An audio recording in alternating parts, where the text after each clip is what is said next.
Hello everyone, my name is Mocha. I'm 7. I'm kids 19.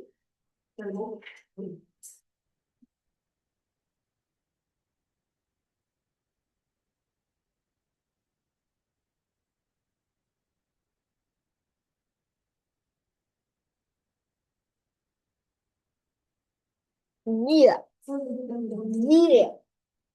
Yeah.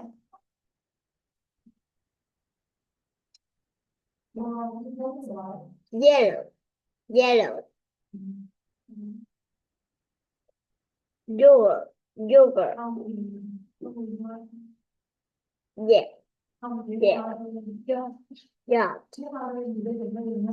Yogurt. Yogurt. Yeah. Jojo. Jojo. Yeah. Yeah. Yeah. Yes. Yes.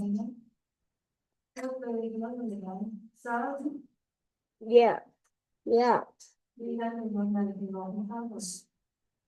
Gimme. Gimme. Yo. Yo.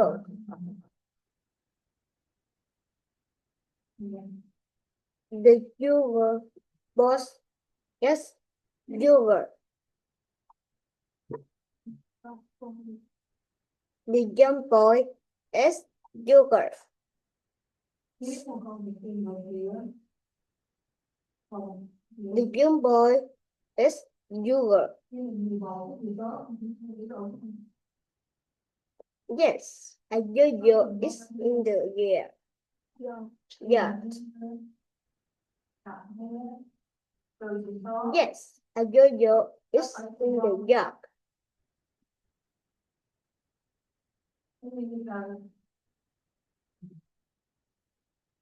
Yes, a yo-yo is in the yard.